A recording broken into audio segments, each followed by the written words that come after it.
Well, welcome to Focus Today. I'm your host, Perry Atkinson. We got some great guests for you today, and first of which, our own Steve Johnson had a chance to talk to David Kyle Foster, who's an author of a book entitled Love Hunger. It talks about the desperation of loneliness and what that maybe entails. So let's join Steve and David in their discussion on his book called Love Hunger. David Kyle Foster was a young actor, like so many, heading off to find out what he could do in Los Angeles, and his road took some very interesting turns, and he's with us today. I want to get into his story because right now it took him to being the founder of Mastering Life Ministries. David, it's good to have you with us. Thanks for joining us today. It's great to be here. Thanks. All right. Now, I don't want to get anything wrong here. So I was right about you heading off to Los Angeles, but there's a whole lot behind that and the motivation why you were heading there. How many years ago was this? Well, I went to LA in 1773. Well, that was a long time ago, yeah. 1973. 73. And I was in Hollywood for 7 years. Now, a lot of kids head off to Hollywood and all the rest, but you had something you were trying to get away from, wasn't it? I mean, where were you living at the time before you left to Hollywood? Well, I had been in college, and I had been heavily on drugs, several suicide attempts. So I was mentally and emotionally very much a basket case. So after college, I just decided to go out to Hollywood to chase a fantasy of being an actor. How'd that work out? It's shockingly, I got the first part I read for, and it was a starring role in the movie. So it was very quickly successful, and that sustained itself. I got a second starring role in another movie and several featured roles. I had lots of national commercials.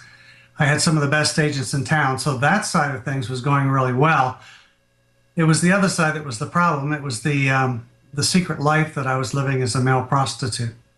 Did that begin to occur when you got to Los Angeles, or what was the sequence of events here? It began at the end of college. I was begging God to take away my homosexual attractions. I went to talk to him at a pier in the town I lived in, and it turned out to be where male prostitutes hung out. And so I just, despite God for not helping me, I decided to do it. And when I got in the car with the first man, he turned to me and told me that I was beautiful and that I was handsome and that I was strong and masculine and all the things that I had longed for my father to tell me. When this man said those things to me, I instantly became addicted to hearing more of that and continuing on with the prostitution. So do you see it as the basis of the problem you had with your father that helped feed into this, obviously? Was it more than that? Yeah, there was a number of factors, as there are with any homosexual. I did not bond emotionally with my father. He was very severe and distant, and he did not hug, he did not affirm, he did not tell me he loved me. He thought he was doing the right thing because that's how he had been brought up, and the fear that he had was that he would create pride in me if he affirmed me. So he thought he was doing the right thing. For me, it was exactly the wrong thing. So I grew up with a desperate father wound and need for affection from a father figure. I also had a fear of women that was created by a woman in our family environment who looked like Marilyn Monroe, but she would mercilessly tease me about girls and girlfriends and things.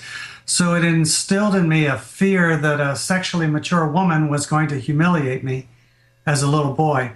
So I had this fear of woman. I had this need for male affection, healthy male affection. Then I had a pornography problem, and then puberty hit. So all of these things were clashing all at once. And then you end up going to school, like you said, in college, and you take all of that with you to Los Angeles. I can't imagine that would have helped any of those situations.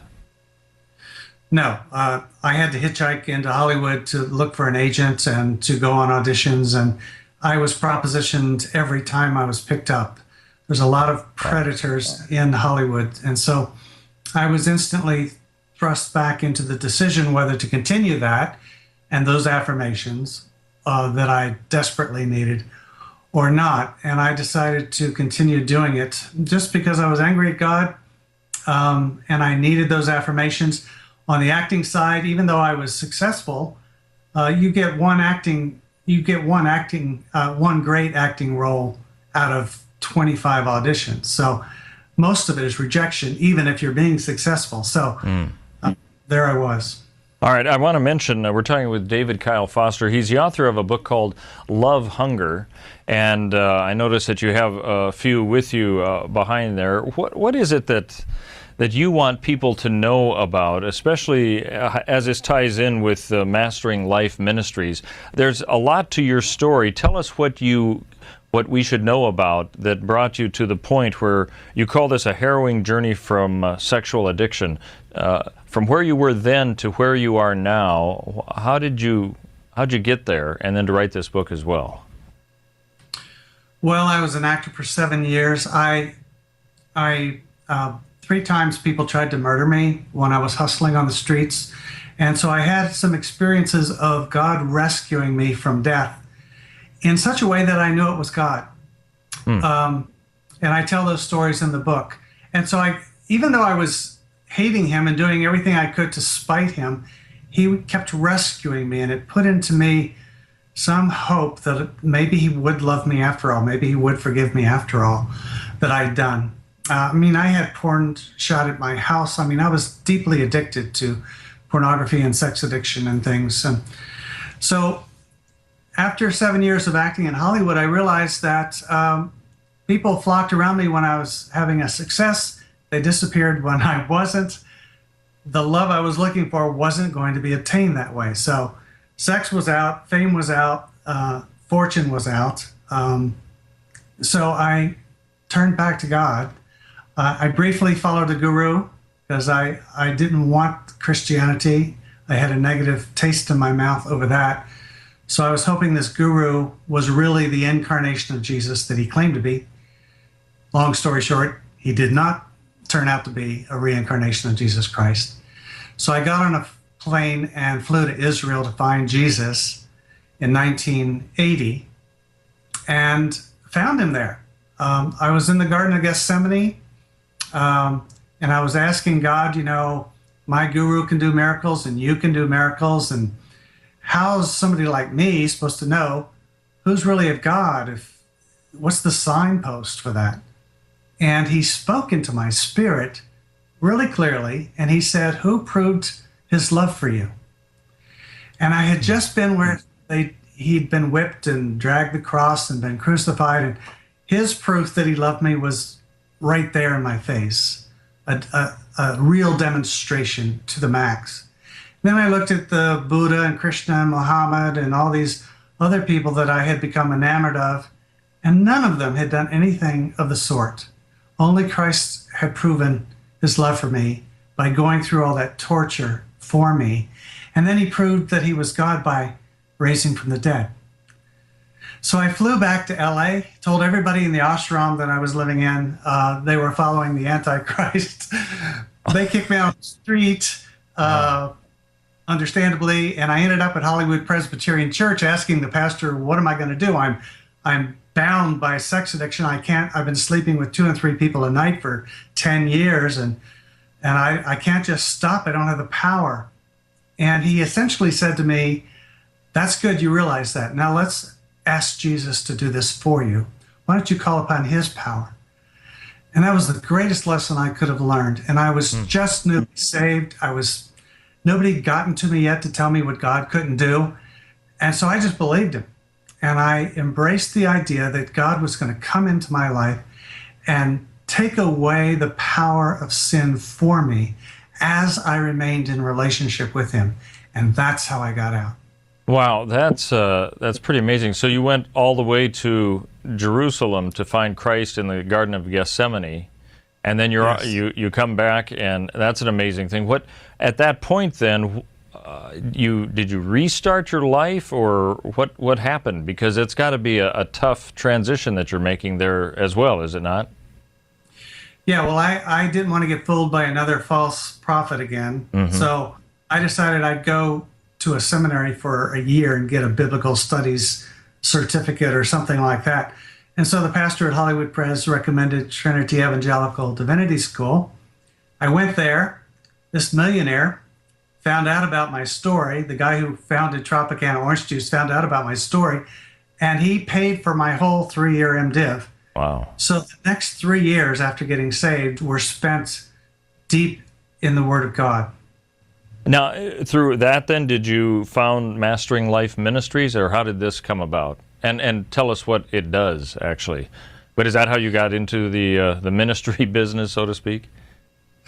Yeah, I thought I was going to be a pastor, but nobody wanted a single pastor. They all kept telling me, come back when you're married. So I ended up in parachurch ministry. I worked for the 700 Club. I worked for YWAM. And then I started Mastering Life Ministries. As I was being healed and as God was showing me the way out for this problem and that problem and the other, I had a multitude of them. I started writing this stuff down, and finally I wrote it into a book called Sexual Healing, which came out in 1995. And that was what really founded Mastering Life Ministries, and it funded Mastering Life Ministries, the sales of that book, in 1987. And then God called me to be very honest about my sexually broken past.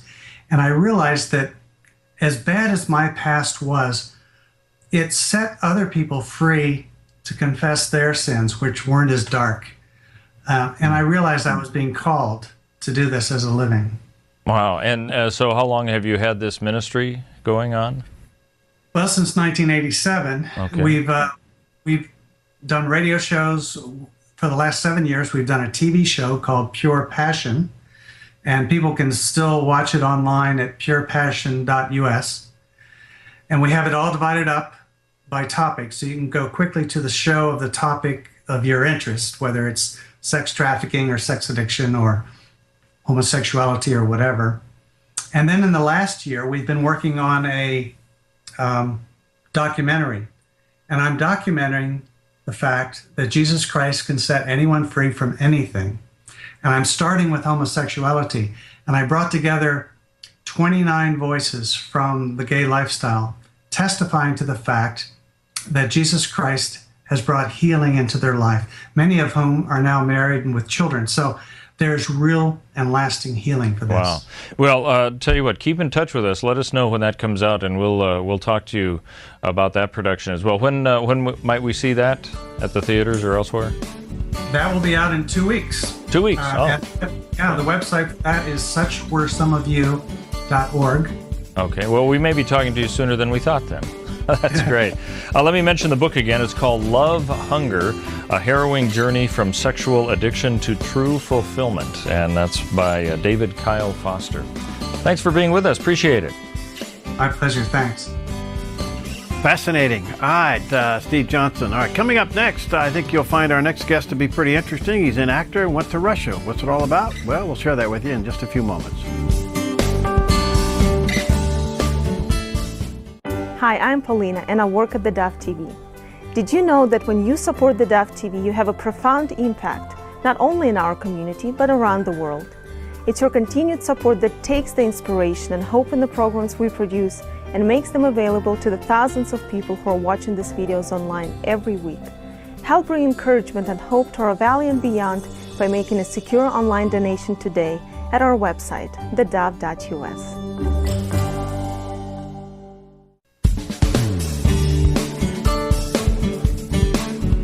Welcome back. Well, earlier, Steve Johnson again had the chance to talk to actor Rich Swingle, and he went to Russia during the recent 2014 Winter Olympics and got involved in a very interesting project. So let's join Rich and Steve as they talk about it. Rich Swingle is our guest today, and this is an individual with quite a diverse background. He's been in a lot of movies. He's visiting Oregon, and we're going to talk about the Olympics.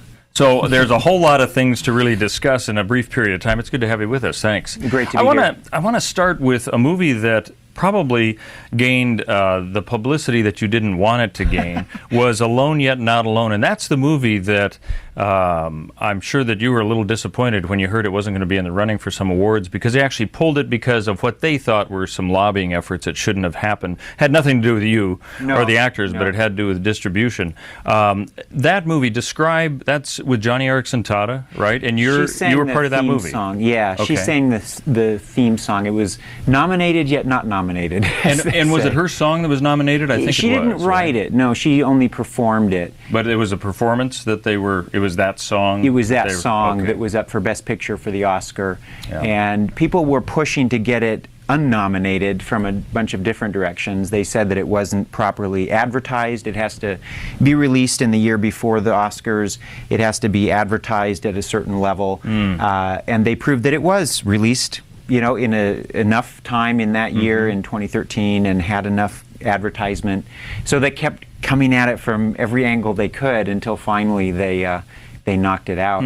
Hollywood Reporter, a very secular newspaper, had an article on all of the songs. It was just an article on all of the songs that were nominated for Best Song. And at the bottom they had a little survey, and Alone Yet Not Alone had way over 80% of the popular vote. Really?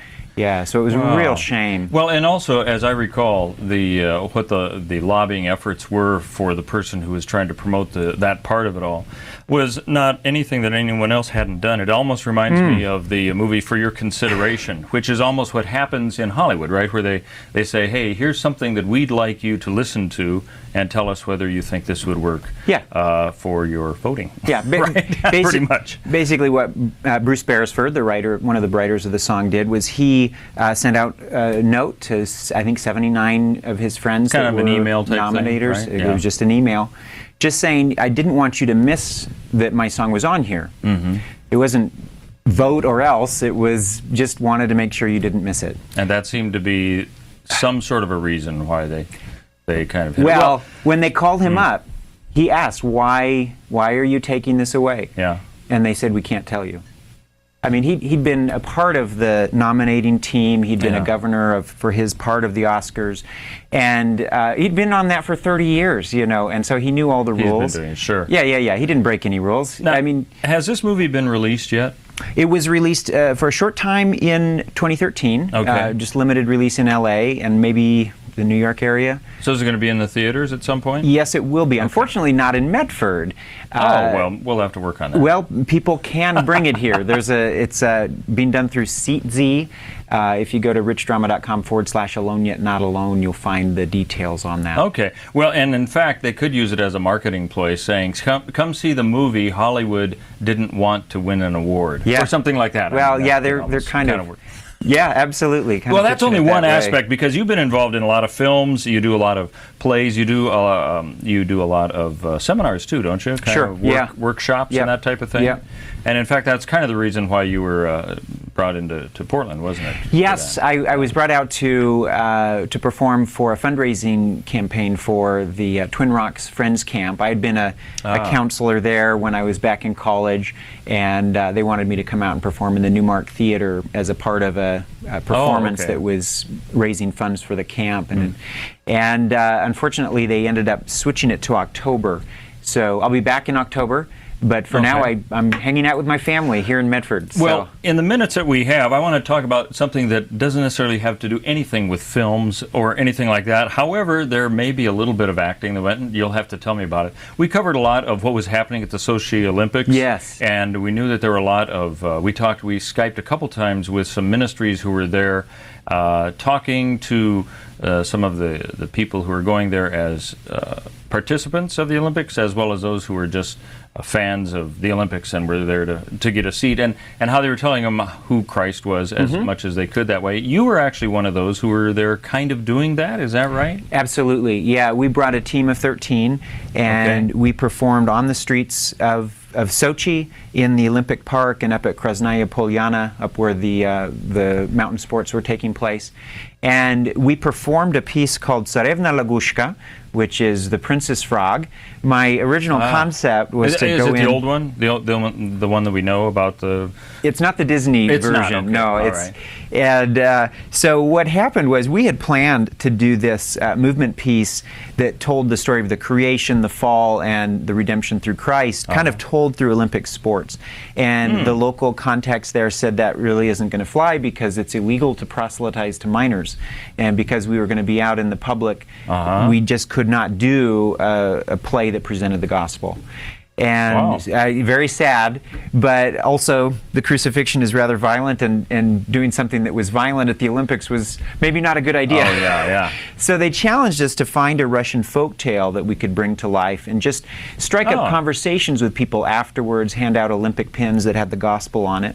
You could do that? Yeah, absolutely. Well, Isn't that wild? We didn't give it to any kids. We always gave it to, we were always very careful to give the pins to parents. Okay. And our group gave out, I'm wanting to say, it's been a while since I've looked at these figures, but I think it's 700 some Olympic pins with the gospol on it. So you did these plays in these different venues, just kind of in the open air, that type of thing? Yeah. And our piece told the story of the Princess Frog, with the exception that in the actual story, Prince Ivan goes to rescue the princess, and on the way there are all these animals in need, and he helps them along the way, and then they help him defeat the evil Koschei. Okay. Well, that's the way the original story was. Yeah. Okay. In our version, we cut to the chase, and we have the fish, which is the last animal that helps Ivan. We cut right to the fish, and the fish saves the day, and then we went out into the crowd with a card that says, "Who is the fish?" whoisthefish.com, and they go to this site, and at whoisthefish.com you find our explanation that we cut right to the fish because the fish is ichthus. Jesus Christos Theouios Sotir, Jesus Christ, God's Son, Savior. And there's an explanation of the gospel. Also a link to Eric Metaxas giving his testimony of how he, being an atheist at Yale, had been searching for God and had this vision in which this golden fish came to him through the ice, and being a good Greek boy, he knew the fish was ichthus, and he knew he was returned to his faith in Jesus Christ. Is there any way of telling how many people may have gone to the website after getting the pins or whatever it was? Hundreds. We gave out so far, and I haven't released this online. This is maybe the first online, people are going to know about it now and go. But up to this point, I really haven't done anything online. I think we handed out 250 cards, and by the time we got home from Russia, there were about 300 visits to the site. So some people going more than once. And sharing it with friends as well. Yeah. Oh, how about that? So what was your expectations when you were going to the Olympics? You thought you could do it perhaps more directly. You had to adapt to it all. But was this kind of the concept anyway, just to open the door from a spiritual standpoint? Absolutely. To get contact information that missionaries could then follow up and get people plugged into English. The most popular thing was to get them plugged into English programs where they could study English, and then of course offline the people that run that program could talk to them about the Lord. Oh, well, what group was this? Was it just a bunch of independent actors like yourself? Our group was. We were just actors. However, we were under the larger umbrella of a group called Engage Sochi, which you can find out more at engagesochi.org. And they brought a number of teams out, and altogether, all of the groups handed out, I'm wanting to say close to 12,000 pins, Olympic pins with the gospel right there. So this was a group of you actors who got together. Did you know each other before this event? We knew all of them but one from various groups that I've worked with over the years. So now, then you went your own way, or are you still together as a group in some way? I think 8 of us were from our church, Westchester Chapel, Church of the Nazarene. 3 were from Masterworks Festival, and all 3 of those are coming back to Masterworks this summer, next month, and in just a couple of weeks. I'll be directing them in Much Ado About Nothing, which will perform off-Broadway in Not exactly mid-July. A Christian play, necessarily, but it sounds your diversity and all that. But our mission statement is to do classical works, and so to get people trained up so that they can go out into the entertainment industry. So Much Ado About Nothing has a great weight on their resume. At the same time, Shakespeare I just read this in a scholarly book that he had 17 examples of resurrection in his plays. It wasn't always Juliet coming back from the dead, but it was maybe people who hadn't seen each other for a long time rediscovering each other, and he seemed very curious and very interested in the resurrection. And so we're focusing on that, the resurrection of Hero. Her people actually believe that she was dead, but it was actually her character that was tarnished, died, and she was resurrected anew.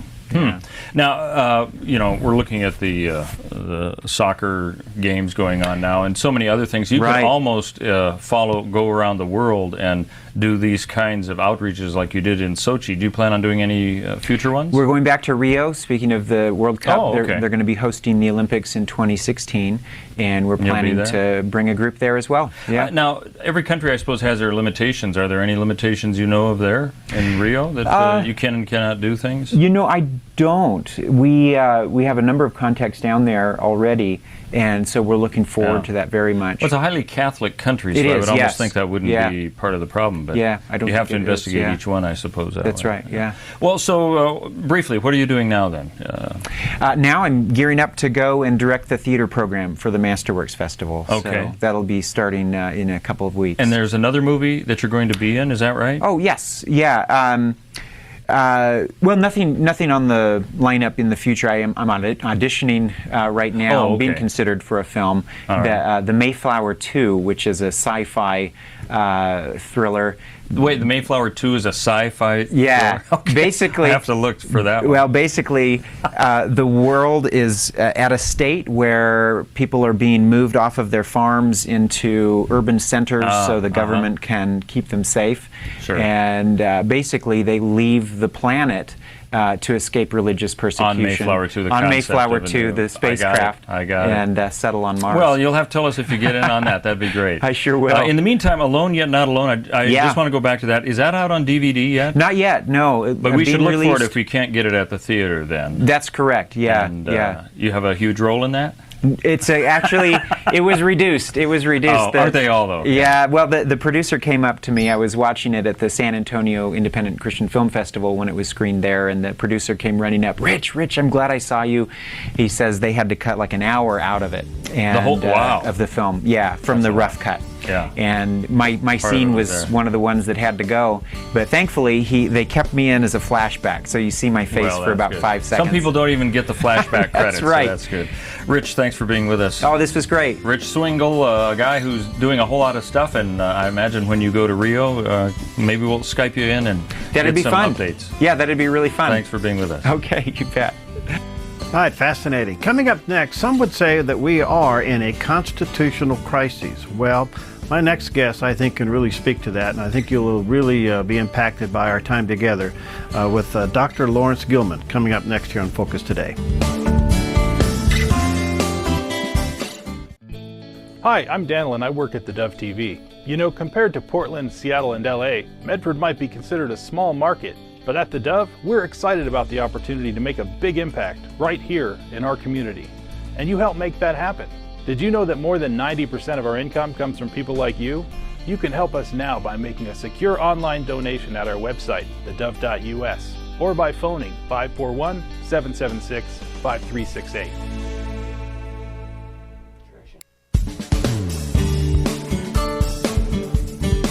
Welcome back.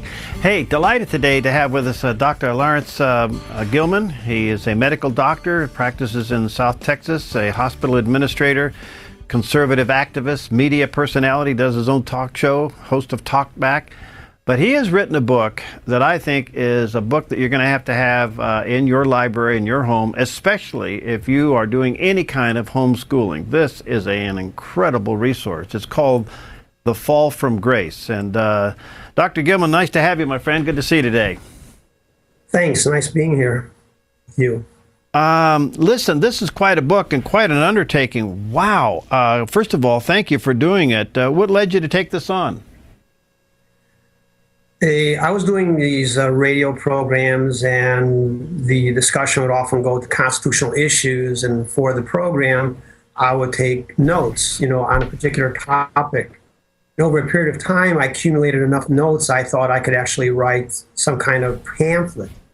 So I started the undertaking, and it gradually kept expanding into something much larger. And it actually took about 3 years to do. Wow. It is really an accomplishment.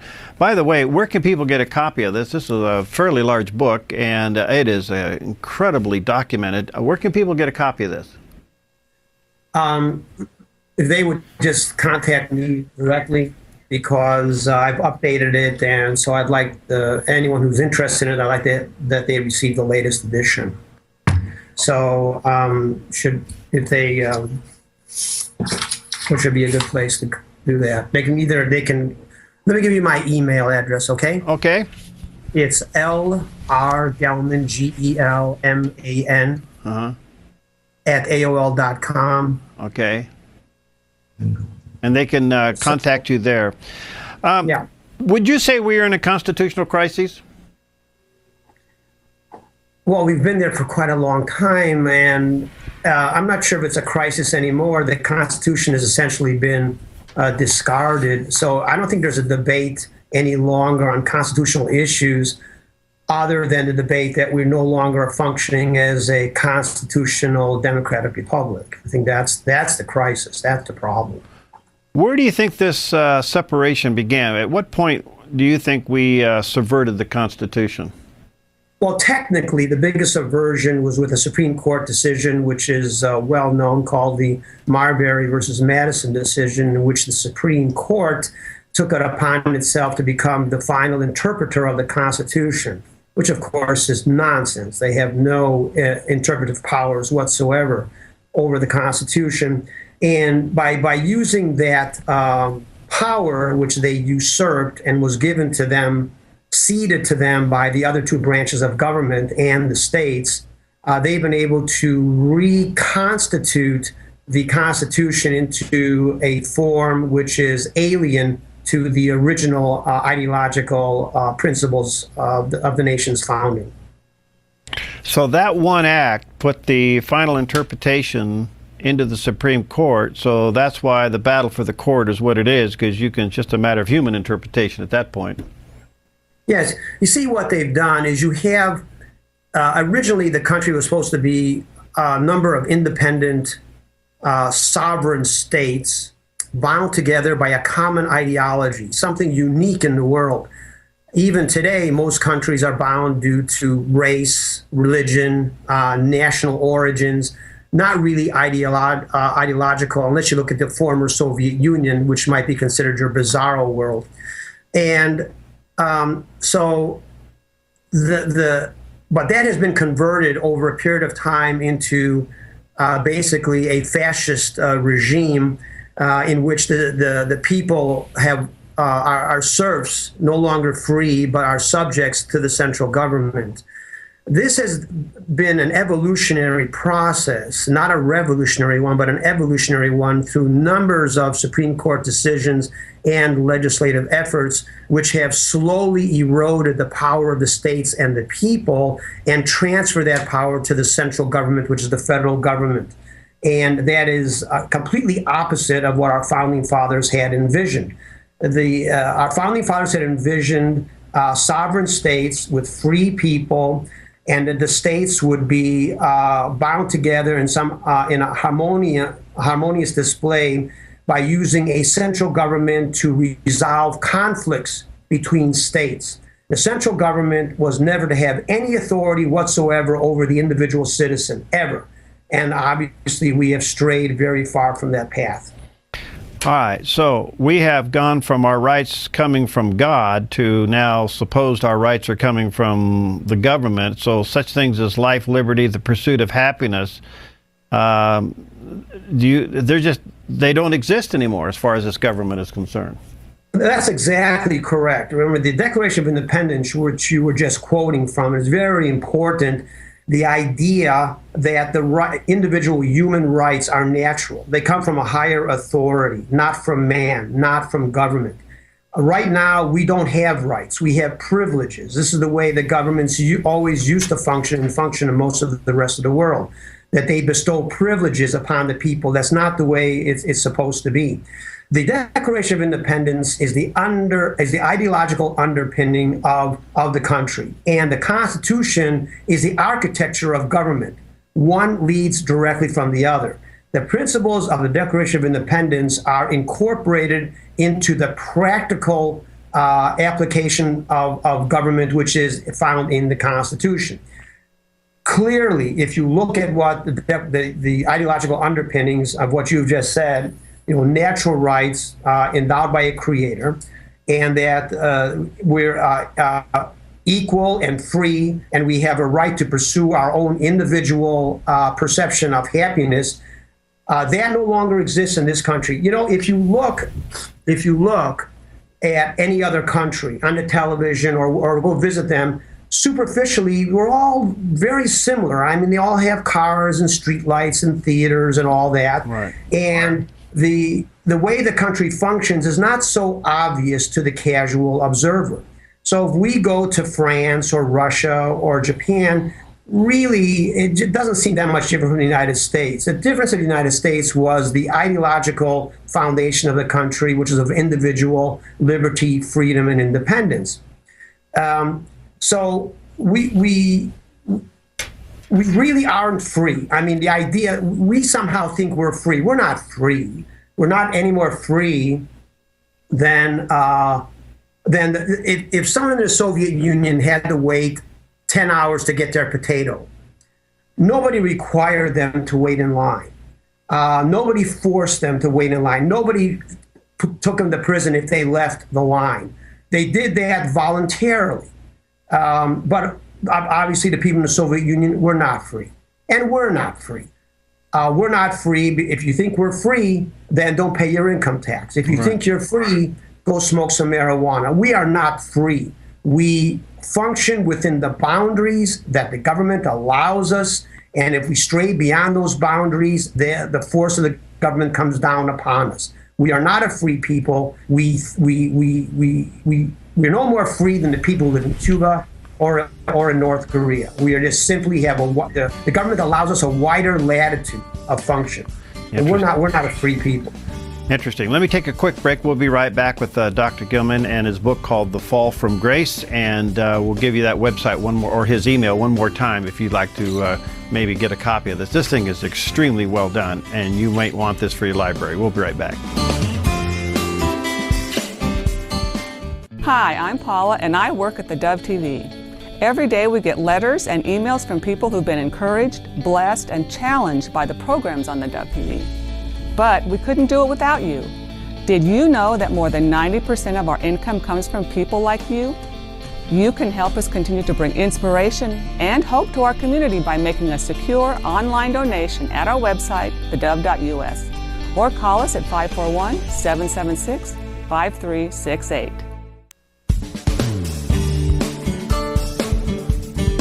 Okay, we're back, and our special guest today is Dr. Lawrence Gelman, and he's authored this book. It's an incredible work, I tell you. It's just an unbelievable amount of research went into this book called The Fall from Grace, and talking about the United States and stepping away, or at least subverting the Constitution. By the way, if you'd like to correspond with Dr. Gelman, L.R. Gelman, Gelman at AOL.com. And let me encourage you to maybe correspond with him in getting a copy of the book. Dr. Gelman, this whole topic is so loaded.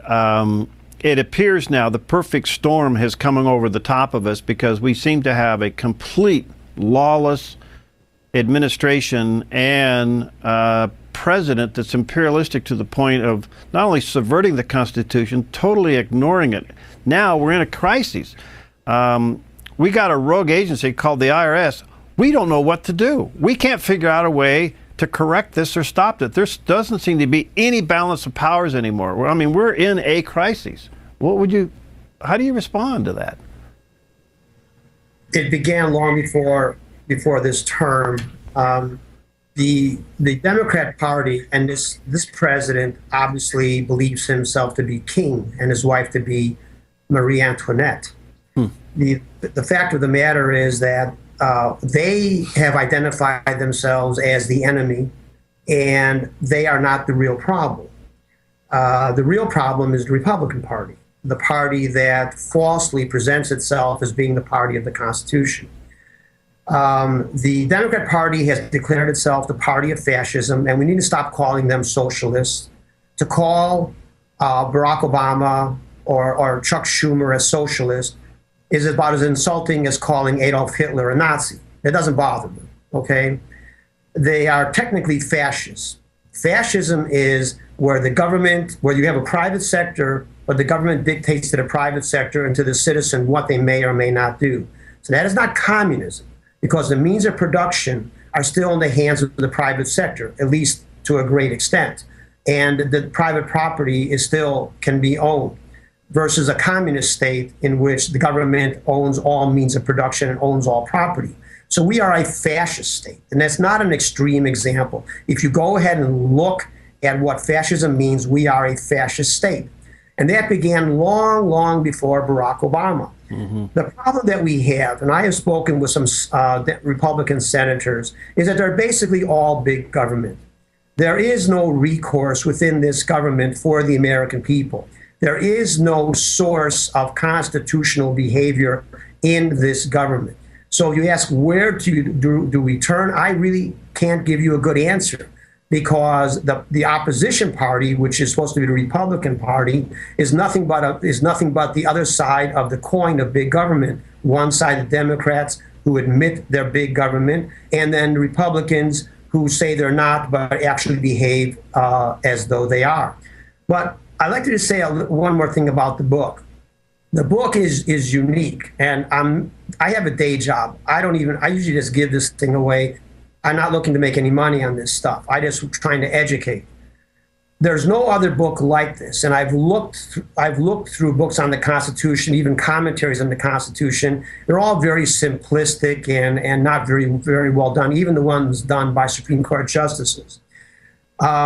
This book is the only book in which the true precedent, which is the Constitution, is the only source that's acceptable to determine if an issue is constitutional or not. And I look at Supreme Court decisions, all the major Supreme Court decisions, all of them, bar none, and many of the legislation that was derived from those Supreme Court decisions. And I've addressed them as to how they stack up against the Constitution as the only legitimate source. Mm-hmm. And no other book does that. This book does that, and it shows clearly that it doesn't matter who wrote the decision, so-called conservative, so-called liberal.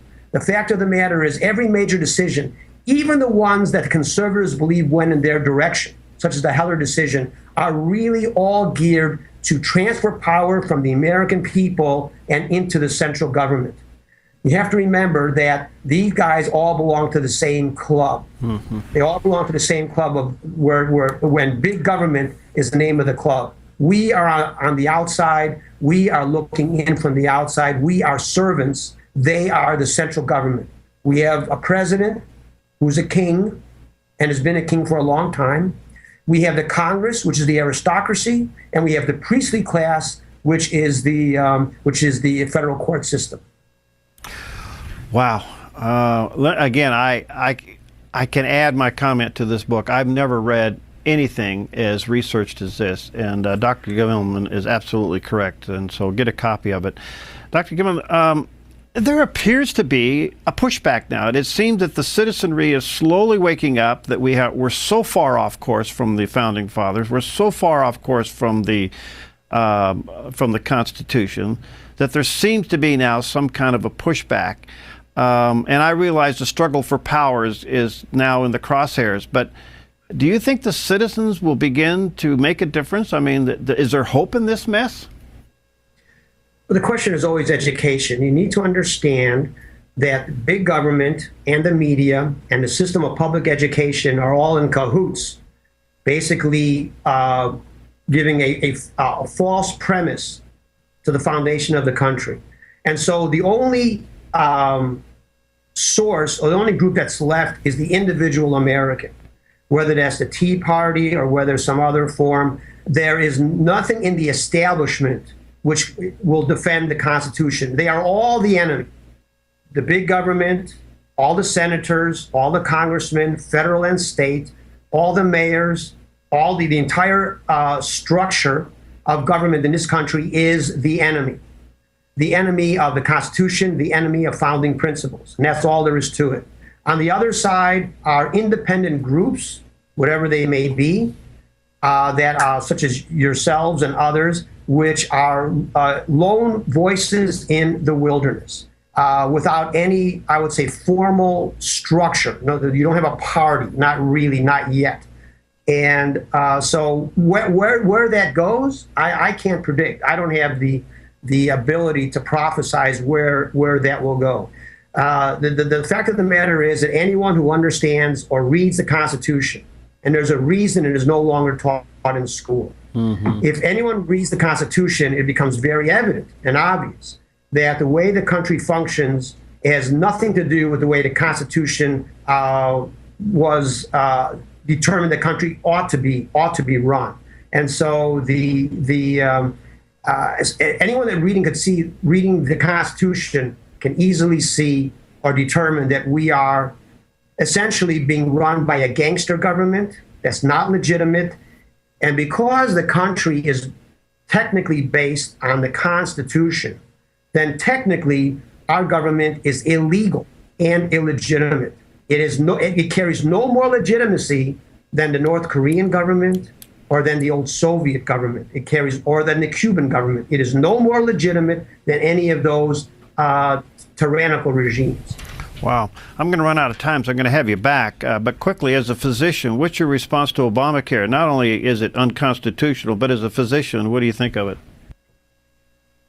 The Affordable Care Act is nothing but an extension of Medicaid and Medicare. Medicaid and Medicare are presented as guaranteeing access to the poor or to the elderly. That's nonsense. Medicare and Medicaid are created specifically to take power away from the physician and the patient and transfer it to the government. All the Affordable Care Act is taking the last segment of the population, which is the private sector, which is about half of the population, and transfer that to the government the same way that Medicaid and Medicare transfer power to the government. The purpose is not the delivery of health care. That has nothing to do with the Affordable Care Act or Medicaid and Medicare. The purpose is to take power away from the people and transfer to the government. And what the government does is funnels money to big corporation and its friends and contributors and to itself. It's a question of power. It is not a question of health care.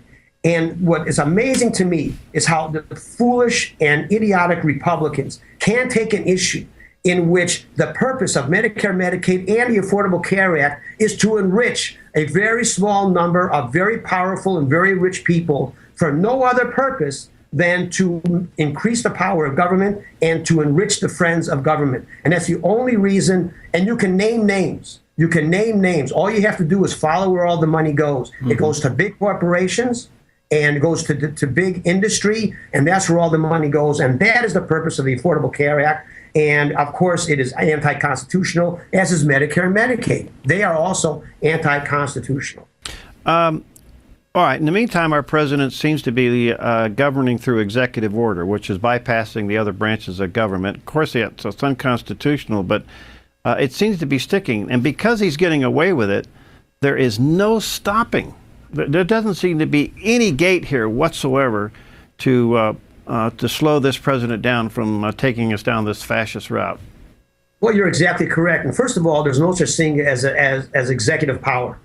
The term does not exist. The executive has no power. The executive has executive order. There's no executive order. There's only executive power. The executive power is to execute the laws done by the legislature. So there's no such thing as executive order. That is unconstitutional. And every executive order that he does is grounds for impeachment. There you go. But then again, who's going to do it? The Republicans are exactly the same. George Bush did exactly the same. Yeah. So who's going to do it? I mean, it'd be like, it's like in the Soviet Union or like in Nazi Germany. You're going to have the SA or the SS or whoever. They all belong. They're all the same. There's no one to turn to. There's no Dr. Gelman, no recourse. I hate to do this. I am out of time, but I'm going to get you back. Let me just give you one more time, folks. L.R. Gelman, Gelman, at AOL.com if you want to get a copy of his book. You're inspiring, my friend. Let's connect again real soon, okay? I want to continue on. Hi, I'm Jim, and I work at theDove TV. Every weekday between 6 and 8 a.m., our award-winning news and sports team bring you the best morning show around. It's live, it's honest, and it's a whole lot of fun. And you help make it happen. Did you know that more than 90% of our income comes from people like you? You can help us continue to air local programs that share your voice by making a secure online donation at our website, thedove.us.